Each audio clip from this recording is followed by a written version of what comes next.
Hi, all, and welcome to Monday Night's All Metal Mode podcast with Gypsy, myself, Amanda Digger, and that's it. We do not have a guest tonight. We're still going to catch you up on our treasure hunting adventures that we really haven't gotten to talk too much about. So, before we get started talking about that, the August issue of Dirt Digest magazine is available. If you go over to dirtdigestmagazine.com and click on current issue, you can check out August's issue. At the same time, you can check out other issues while you're there. You can either download it so you could read it on the go later on where you might not have service, or you can read it live. Pretty good articles in there, some cool finds, definitely worth checking out.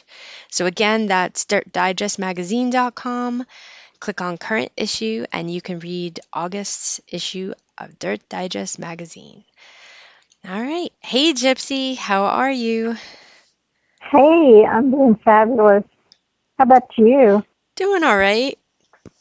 Doing all right. Had a bout of sickness, but I'm feeling better, so that's good.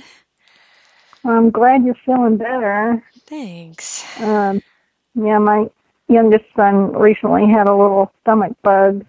At first, I was like freaking out because I was worried about it being COVID, but it Ugh, turned out to just be like a quick 24-hour little, I don't know what it was, stomach bug or something. Could have been something he ate, or who knows.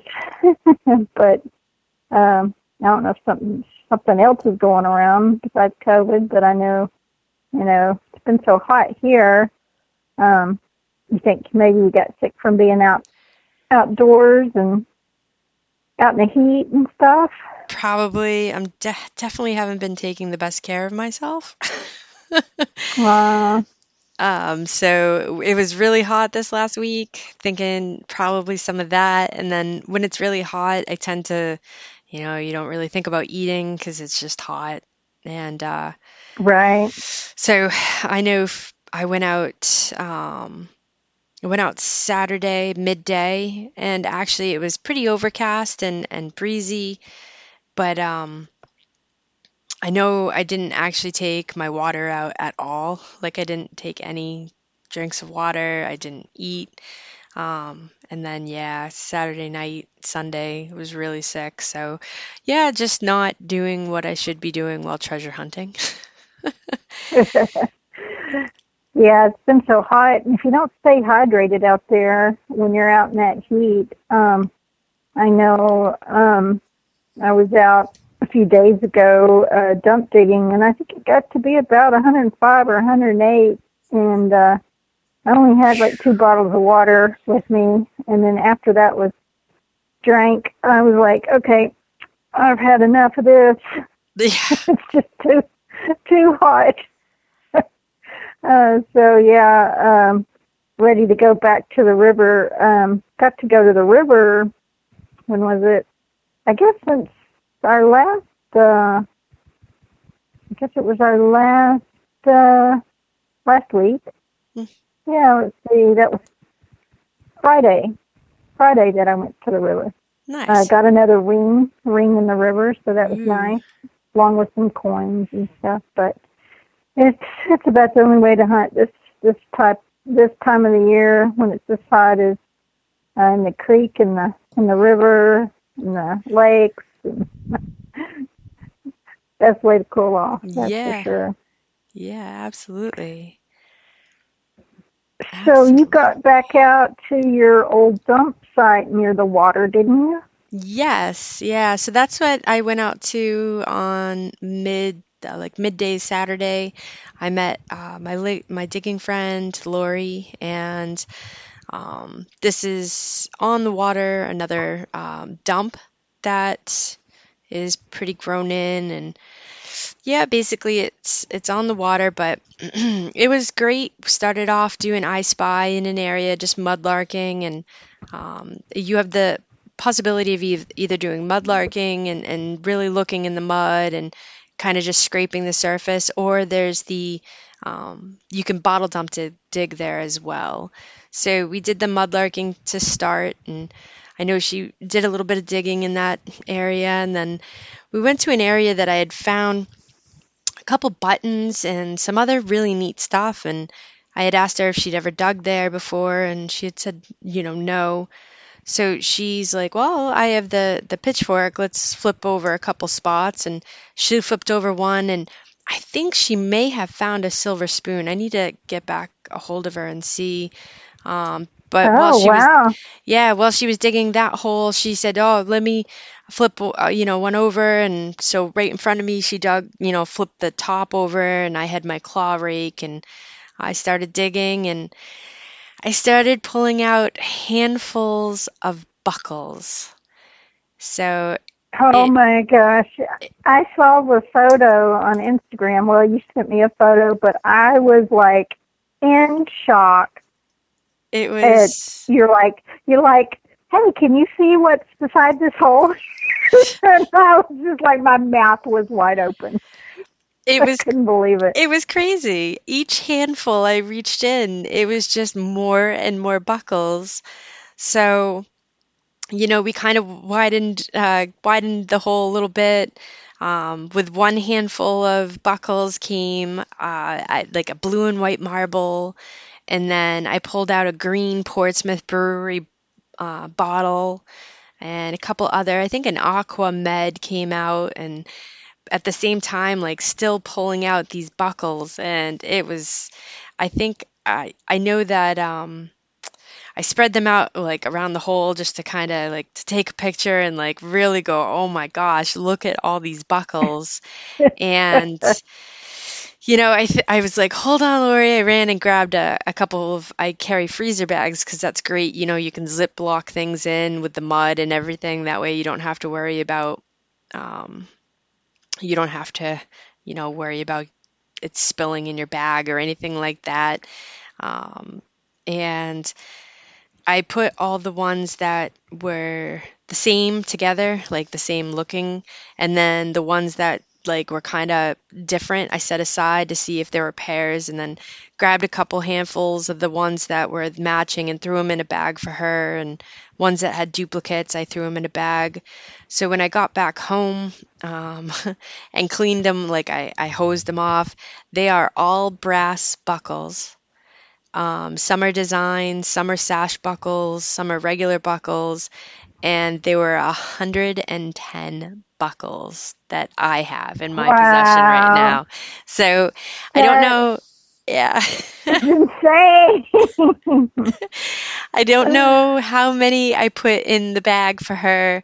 Um, she's gonna count when she gets the time. But yep, so I brought home from that hole 110 brass buckles, and then there was one of those Gillette, the old school razor handles that, Yeah. yep, there was one of those in there. There was like a brass pipe, but like with designs all over it. So I have to look into that a little bit more. I'm trying to think. Wow. So I don't, and then one of the things too, a button came out, and it was one of the same buttons that I had found on the surface doing I Spy, the previous weekend. So I'm like, oh, I, Uh-huh. I bet you, I bet you that there's more there. So pretty Wow. exciting. I don't think I've ever seen that many of anything come out of like this was just strictly one hole. It wasn't us digging like a huge area and That's these, insane. I mean, I've never heard of anything like that, except for like when we, dug in the button dump, like the old mills, uh, textile mills that, we've talked about before. But that many buckles, that's just crazy. And some of those, I thought some of those were like those sash buckle looking yep, ones yep. had beautiful, like ornate, it's got to be what, early 1900s, Yeah, possibly even late 1800s, maybe. I don't know. I know that I can date the bottle to about I think it was 1905 to 1922 that was in the hole with Okay, it. cool. So, it could be some, I don't know. I don't know. I know that a lot of the items that I find there are around the 1930s, but I've gone as far back as I dug a bottle not far from that area that was 1897. So, Okay. So in that photo you sent me, and you were like, "Do you see what's inside this hole?" And yep. I zoomed in, and I saw all those buckles, and then I saw like a marble, and I saw like a like an old bottle, like the rectangle Yep. Medicine bottle. type bottle, medicine bottles. That was maybe early 1900s at least, or maybe 19, I'm guessing. Was it embossed or? No, no embossing, but it was aqua, which is pretty cool. And actually, I Oh, didn't I didn't take a look to see how um I didn't take a look at the neck, so I'm not really sure I'm not sure. what type? Yep, Yeah, yeah. I didn't take a look at it, so Well, it's definitely a cork bottle, at yeah, least. yes, it So, was definitely a cork bottle. It wasn't a screw top. Actually, all of them that came from that, I think were corkers. So that was, yeah, it was pretty epic. Also found in it too is like a pirate ship pin that has one stone still in it, but I'm pretty sure that's just pot metal. Though I did take the magnet to it and it didn't stick to it, but it doesn't look like brass. So I don't know. I kept coming up with maybe they separated the trash out and this was where the brass all went, but to have that many buckles all together, I don't know. Not yeah, sure. it just makes you wonder, I mean, I know dumps. It's amazing the things that end up in dumps. Uh, Even the modern dumps. I know we've talked about this before, but it's always amazed me that you can go even to a modern dump and find old stuff. People throw out, when they're moving out of a place, and it's amazing the things that can get mixed in and thrown away as trash. So it just makes you wonder how those buckles got there. Yeah. Bill asked if I what I plan on doing with them all. Um, yeah, probably come up with a display. I keep trying to, you think that certain buckles you'd see a mark on the back, like it say Germany, or I've seen them where it says Paris, or there's some marking on it, but it doesn't look like any of these have any markings whatsoever. So I'm not sure. Yeah, probably a display would look pretty neat. I don't know. Yeah, I'd have to get a that'll big, be a big neat display. display. It's going to be a big one for that many buckles. Uh, but yeah, that is just an epic. That's an epic. You're never going to forget that day. No. Sorry you got sick after that. Yeah. I mean, maybe you were just sick from excitement. I Yeah, don't true. But I know. keep having stowaways as well. So I had found, well, I spying, I'd found this little brown, it's an interesting looking bottle. It's a corker as well, but it's more of a thin, narrow tube, but thick glass. So I always shake them out. I always rinse them with water, that way anything that might be in them will go back into the mud. But I got home, and so this is the second time I looked inside because I was just looking at it, and there was a little crab. I'm like, oh, you jerk. Oh, managed his way in there, huh? That's Yes. funny. Yep. So I looked at John. I Well, said, all right, let's go for a drive. you had to go jumping back in there. Yes. Yep. Yep. That's funny. The one before Well, hid away in one of those insulators. You know how it has all the curves that go up it in the uh-huh. inside one of those glass insulators. I had set them all on the table because I was taking pictures and I'd left them there. Well, a little while later, I went and picked it up, and sitting on the little board was another crab. And I'm like, oh, you jerk. So took a ride with that one too, brought him back. Must have came with the pirate ship, Yes. Yep. the little ship that you found. Yes. Now, what's curious, has got me most curious, is that pin with the ship. You said it has like a little glass stone in it or something. Yep. And it wasn't magnetic, could be brass, could be silver. So no markings on the back that you see, or No, and it's, it looks like it's almost rusting up, so it could be a good mix uh, of pot metal, but at the same time, pot metal usually sticks to magnets, so I don't know. huh? Most curious. Most curious. Yes, yes. Hey, you got to the dump here lately too, didn't you? Yeah. My friend Zola, who hasn't been metal detecting very long, recently, we had met a few times to go metal detecting, and we've been on several metal detecting adventures and dump digging adventures together now. And she's been doing a lot of research. She loves the old maps, and she's really, really good at researching, and she's located some more dumps in the area that we live. And one isn't as old, but from the 20s, I think it dates back to 1922. So there's got to be silver in there. And we just starting to scratch the surface. Like I said, it was just so hot. And the ground is like rock hard. And it's so different from digging anywhere else that I've ever dug, ever, is the rocks here where we live. They're just big. So you may find a bottle, you may find a rock right on top of a bottle. I don't know how they dump this. Yeah. I guess it makes you wonder how they do this, but and some of these bottles don't break even with all that pressure on there.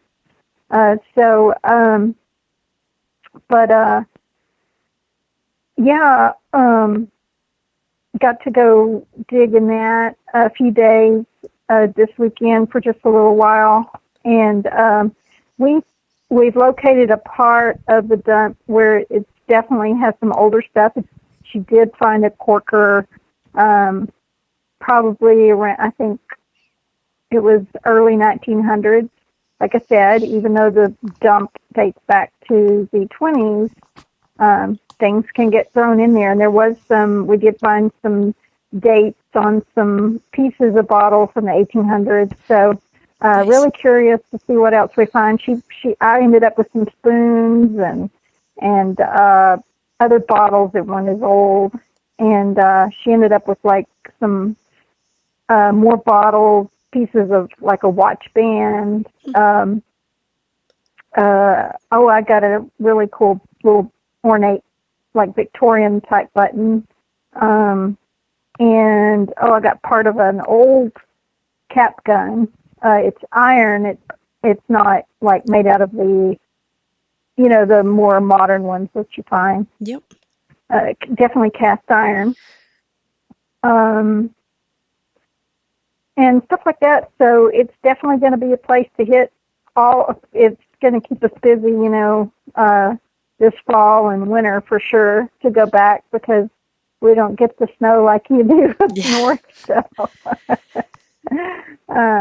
definitely going back. Stephen mentioned in chat, says Gypsy, he's a little jealous because I got to dig with Jace Robertson. Yeah. He said he'd like to meet with him. I just uploaded a video today of my little trip to meet with Jace and Steve Moore, and we ended up meeting with Jep Robertson as well, the younger brother. And that video is up now on Zero Discrimination. If you get a chance, go check it out. And I also posted, I don't remember if I posted on Instagram, but I did post, I think I sent you what my mystery find was. Yes. That turned out to be really cool. That's probably my favorite find from that trip, which turned out to be 1899 pinback medal from Ulysses S. Grant's unveiling of the statue at Fairmount Park, which is really cool because it's got like 2 flags on it, an eagle, and a person sitting on a horse. And remember when I first looked at that photo, Yeah. we weren't sure if it was a tree, a man standing there, what that was. So it was great to finally figure out what my mystery medal was that I found detecting with the Apex there. So you'll see that on the new video that I posted, along with some other cool finds. I got gold with the Apex while I was there, so that was exciting for me. In that photo, it turned out to be 14K. It did? Yep, sure did. So that was exciting. And so all that's in the video. So if y'all get a chance, and a little sneak Jace on the camera. And so if y'all get to check that out, if you get a chance, that video's up now. So excited about that. So hopefully the link works. Yeah, that was... I just put it in the chat, so the link to your video I threw in the chat. Okay, so cool. Hopefully Thank someone you. can check it and see if it works and whatnot. But that's awesome. Yeah, I have not stopped today. So that will be my morning view. I will watch it. Oh, cool. Well, let me know what you think. But yeah, that was a lot of fun. Met up with Steve Moore the first evening, the first day I got there to Louisiana. We were in West Monroe. And him and I did some door knocking. And with a mask, of course, and all that stuff. Really, not even really door knocking. It was more like we were driving by and saw some people outside. So he got out and I kind of sat there, but he got out with his mask and everything and kind of walked over there and asked, anyway, and we got this vacant lot permission. And my very first dig was Indian, 1882, I think. So that was exciting.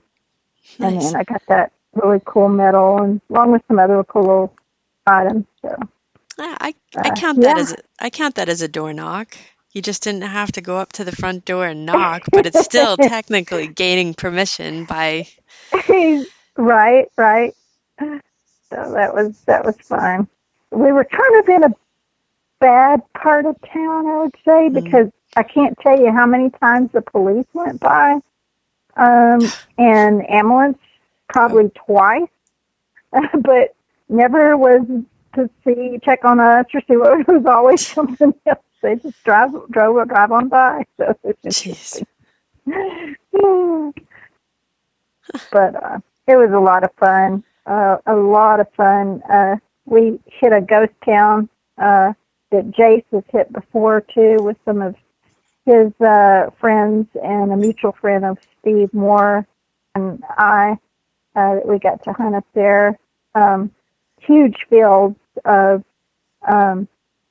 a lot of it still had corn and beans on it, and so a lot of the fields we couldn't hunt unless you hunted in between the corn stalks, which I never did. Jace actually went down a few of those little corn stalks, some of those rows.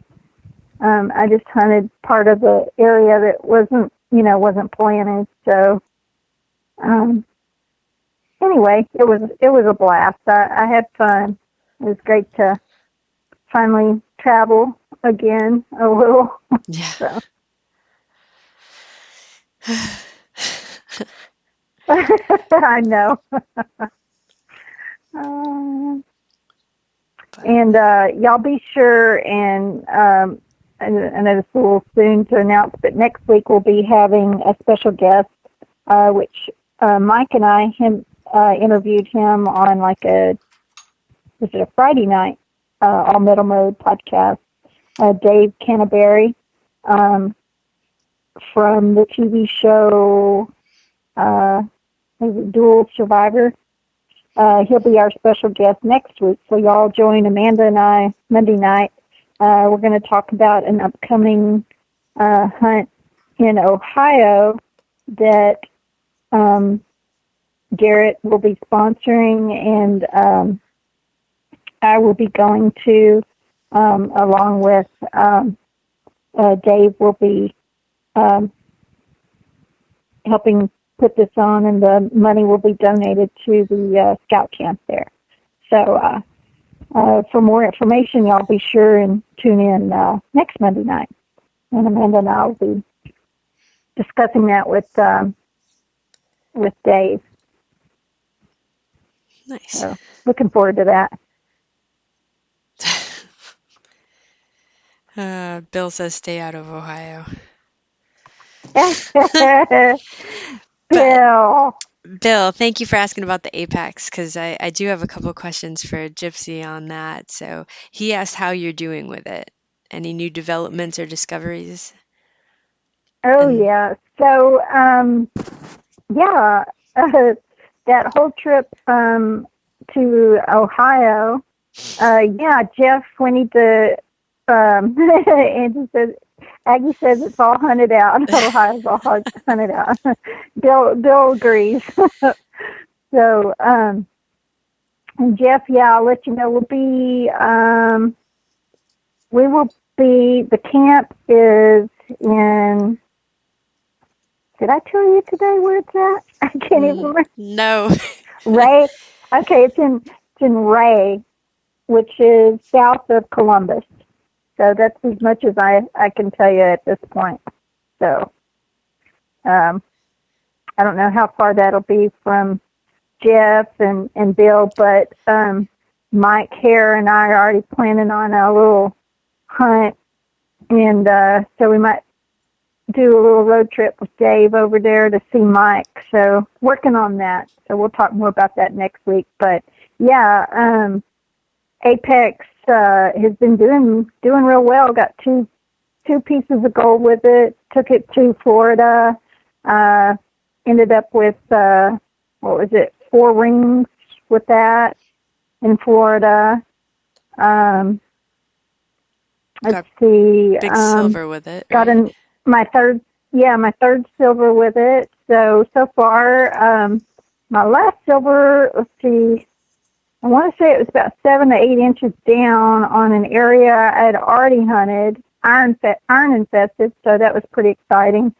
So I'll be doing some videos with some depth testing, hopefully next week. I know people have been curious about the depth on that thing.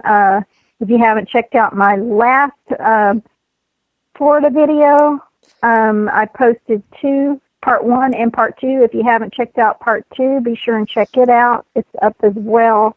And in that video, I know people don't want to see you digging a lot of modern coins, but what I wanted to point out is I hunted a cut there along the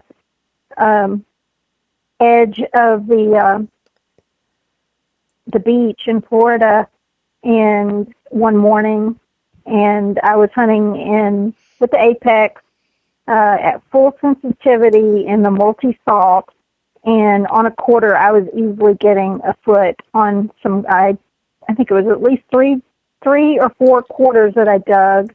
They were solid green too.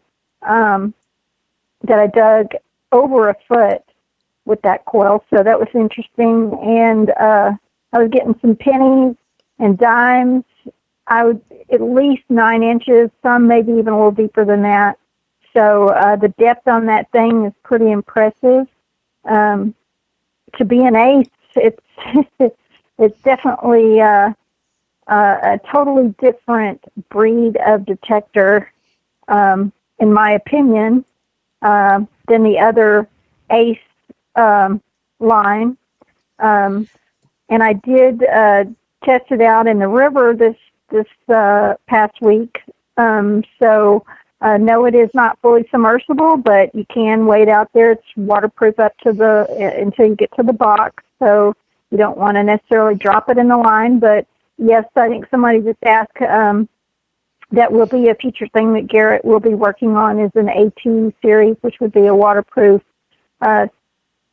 possibly Apex multi-frequency detector would be the next stage. But it is, it's really impressed me for the price of the machine and its capabilities and all that. So far it's been extremely impressive for that price of a detector. Now, you said with the salt water and everything, you'd think that it would have chatter, but you said that you had to test a couple times because you weren't even sure if the machine was still on. Yeah, so I would be hunting in the wet sand at the beach in Florida and in the surf. So everybody's freaking out about it not being fully submersible. Remember, a lot of fully submersible detectors didn't come out on the market. I mean, VLFs is what I'm talking about, or multi-frequency, until the past, how many years? I know a lot of people are freaking out because the Apex is not fully waterproof. I think what Garrett's aim was for this particular detector is it's their first multi-frequency detector on the market. So they wanted to bring it in as a mid-range price detector, and therefore they put it in with the ACE series. And so that is why it is not fully submersible. So I know that's a lot of people's question, but that would be Garrett's next step, is to create a AT series Apex.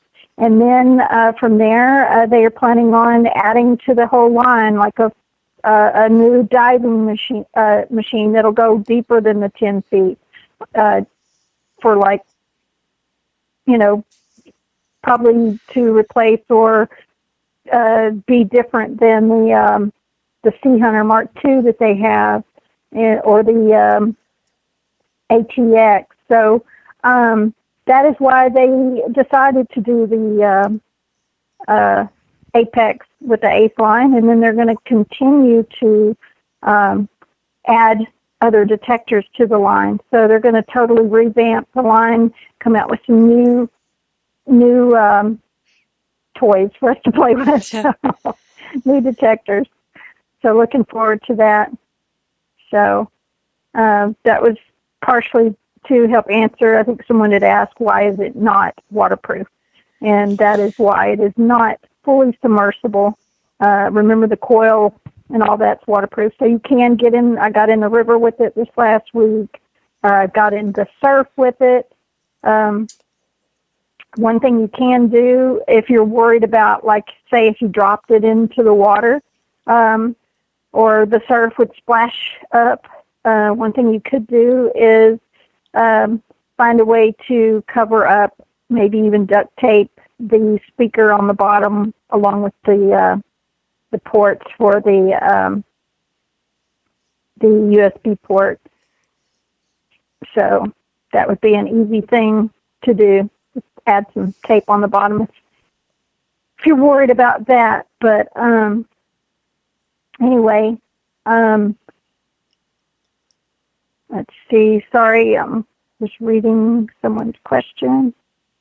Mike Elvis Earnhardt Fuson asked, multi-frequency, do all frequencies run at the same time, or do you switch between them? Okay, so Mike, what that is that it's a simultaneous multi-frequency. So you've got two settings there for the simultaneous multi-frequency, or you can switch to a single frequency and pick which frequency you want. So you can switch between 5, 10, 15, and 20 single frequencies, or multi-simultaneous frequency where it does all of those even to a broader spectrum than 20. There is a podcast that you can listen to, or you can go to the Garrett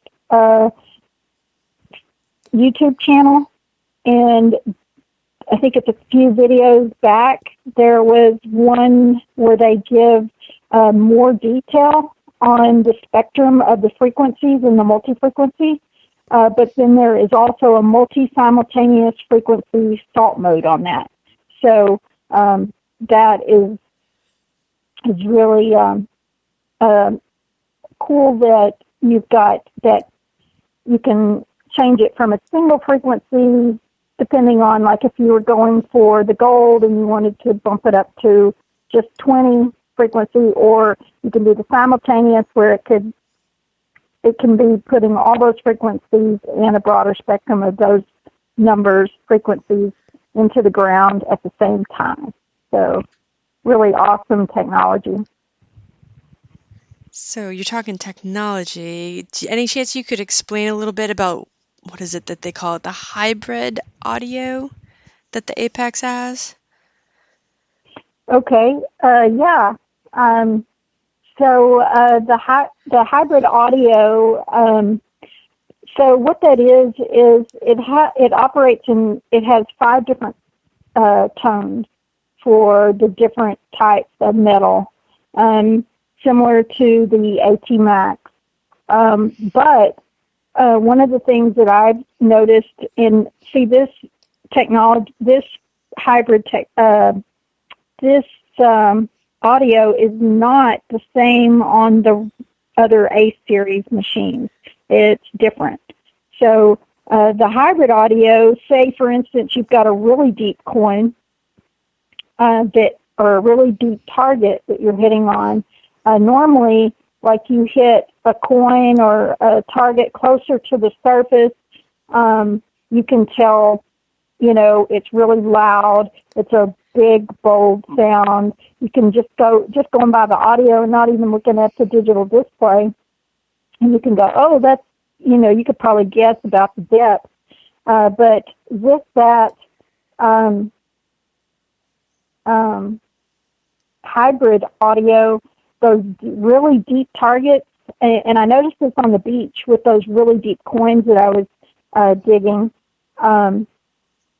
that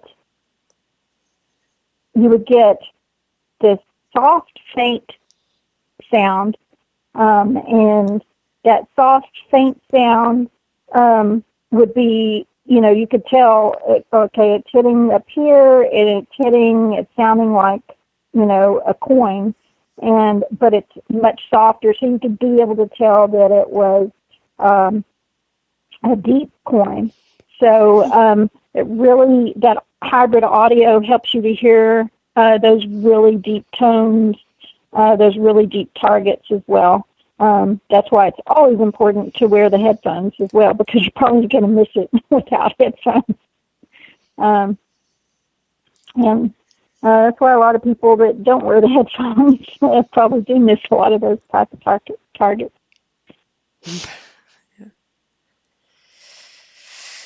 Awesome. Well, thank you for explaining that. I had heard it, but wasn't quite sure exactly what that meant. So, I hope I was able to explain that. Yes, Lloyd says he thinks the hybrid audio is similar to running the AT, the Pro mode on the AT Pro. Yes, it's very similar. So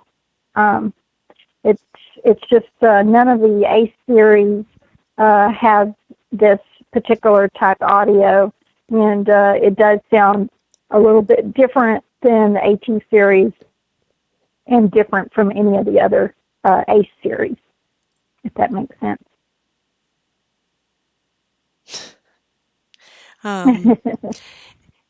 Now that you've been swinging it for, a couple months now, and in multi-places, do you want to open it up and see if anybody else has any other questions on it? Yeah, sure. If anybody else has any questions, hopefully I can help answer for you. And I know Bill was joking and saying, it has the multi-salt mode. It doesn't have a multi-pepper mode. But, Yeah, one more thing about that salt mode you were asking about, and when I was using it, it was just amazing how, um, when I ran the AT Max or tried to use other VLS machines on the beach, you would have to continually ground balance, and you would have to, going from wet sand to surf or any of that. I didn't have to in the multi-fault mode. It was just so quiet. And like I said, I had to check so many times if I wasn't getting the signal to make sure it was still working in that fault mode. It was just so quiet. But for sure you knew when you got a target because it would break that silence. So anyway, that was one really cool feature. Salt mode works exceptionally well. That's awesome. Any more questions? So I don't know if you all saw the announcement that Garrett made, but they are finally made it to production, so those machines should be going out. So if you pre-ordered a machine, it won't be much longer. I know they were a little behind with COVID going on. They had to, rearrange some stuff in manufacturing, set up, stations for each person, with the plexiglass to block, all that kind of stuff. But got it all going, and everybody, and looks like they're starting to crank out those Apexes, so that's exciting news. So for those of you that have pre-ordered, so that's awesome. Awesome. And then obviously you're going to be traveling to Ohio, so a whole nother type of mineralized ground for you to try the machine on. Yeah, super excited about that. Wish I could go to Virginia. I really want to test it out on the Virginia soil. Thanks for joining us, Loy, from Relics Radio. Appreciate you being here. See you soon. Sorry I've talked a lot. I know a lot of you are going to be hopping probably over there tonight. So we'll be wrapping it up soon. If y'all have any more questions, just let me know. Let us know in chat.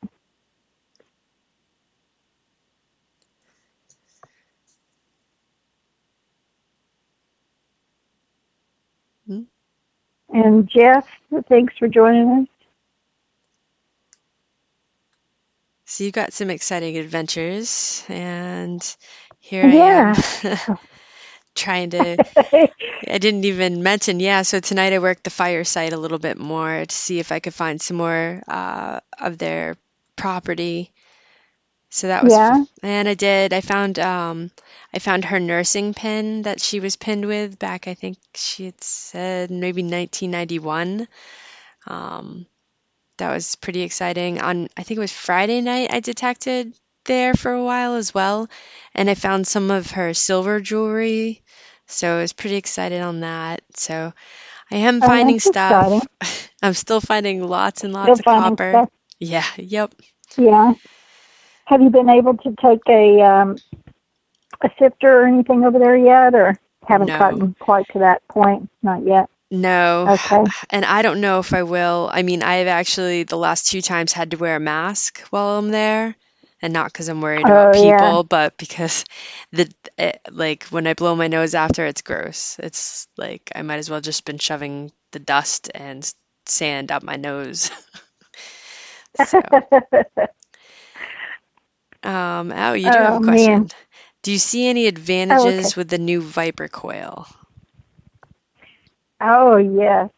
So, at first I didn't know, when you get new things, I'm so in love with the smaller 5x8 coil on my AT Max and my AT Pro that at first I wasn't sure what to think about the Viper coil.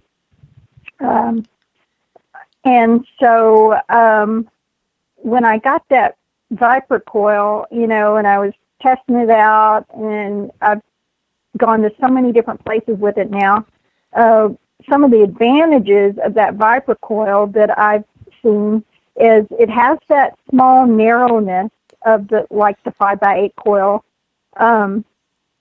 So that's probably one of my favorite advantages is with the Viper coil, that you still have the largeness of the coil, the length, which can cover a decent amount of area without having a huge, heavy coil on your detector. So you still get great depth with it. You're still able to cover a decent area, but with that narrow tip, that narrowness to the coil, I found that, number one, it's lightweight. It's not as heavy as the bigger coil that comes standard on your AT Max or the AT Pro. So it's a little lighter. It has that narrowness, so you can weave inside. Like, say, for instance, if you're one of those people that hunts a lot of fields, like our friends here from Ohio, they hunt in those fields where those, like the corn stalks and places I was, and the bean stalks and soybean fields where I was hunting a narrow area, and I could get really in those areas really well, kind of weave. So it really is a great, like when in Garrett's marketing video with the Viper coil, shows that snake kind of, sneaking through the grass. You really can get into those hard to reach places with that narrowness of that coil. So that is definitely an advantage, I think. So Garrett really did well putting that Viper coil out there, because you're still maintaining a great depth, because you have that 11 by, I can't even remember the size of the coil right now, but y'all get my point. The smallness of the narrowness and the small tip there, the width of it being small like the 5x8 coil, but longer than the 8 inches, about 11 inches. So you're getting the best of both worlds. I hope that answers some of y'all's questions. Another question that I know a lot of people have been having is Garrett going to come out with some bigger coils and some smaller coils? They are. I know that was one of the last things that they were fine-tuning, is getting the Apex programmed and ready to, because these coils will not be interchangeable with any of the Ace coils in the line. They had to design something that different for the multi to be compatible with the multi-frequency technology. So there is the same multi-frequency technology within that coil. So they will be coming out with a smaller, probably a 5x8 coil, maybe even a small sniper coil with all that multi-frequency technology to be able to be compatible with that technology. So that would be the next step, is to come out and introduce the different size coils. So you will be able to probably add on, all your different types of coils later, your larger coil. But I think sufficient, to learn your machine once you get it in, that Viper coil is ideal. Any more questions on the coil? Or hopefully I covered that.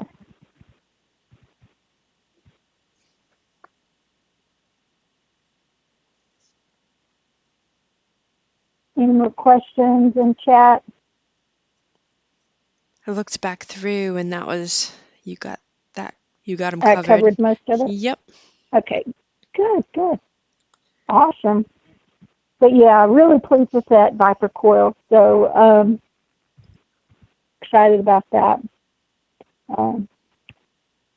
Anyway, I guess we're about out of time.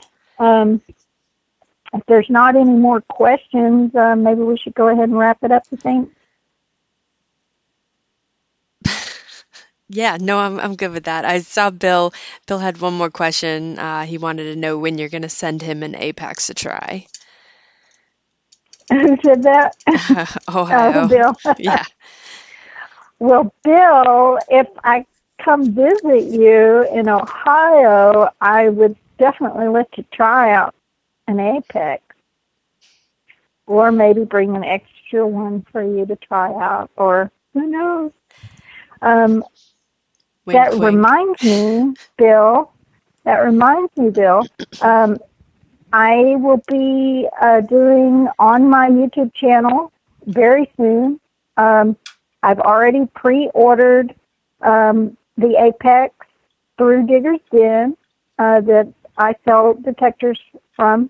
I will be doing a giveaway of an Apex with the pinpointer and the headphones. So if any of you would like your chance to win, y'all be sure and make sure you're subscribed, hit that bell so you'll get a notification when I upload that video. All you'll have to do is drop a comment in the comment section to enter, and then I'll be doing a drawing as soon as that hits Digger's Den, and then we'll get that detector out to you if you're the lucky winner. So y'all be sure, and if you're not a subscriber, go ahead and do that. I'll be giving that away very soon. So excited about that. I said Anything else, y'all? he has to put you on the big pennies, though, right?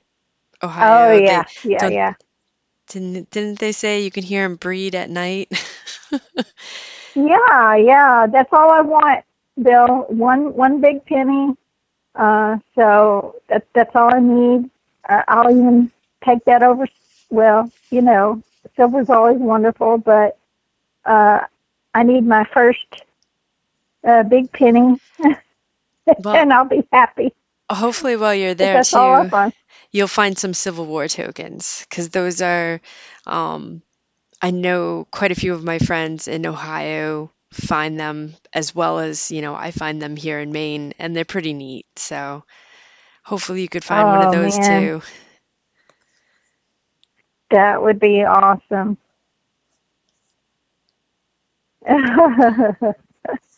We throw them back in the hedgerows. Oh, that's funny. Um, yeah, that's my bucket lister. So, y'all be sure and join us next Monday as we interview Dave, and we will give you more info on the Ohio trip, and hopefully I can get to meet some of you that live over there in Ohio, and who knows, maybe get to do some digging. Of course, we'll social distance, but I would love to meet some of you. So hope that can happen. All right. Well, thank you all for joining us for tonight's show. And we look forward to talking with you next week. Sure do. Thank you all. Thank you all for joining us tonight. And you all have a wonderful night, and hope to see you next Monday. Happy hunting, y'all. Good night, everyone. Good night.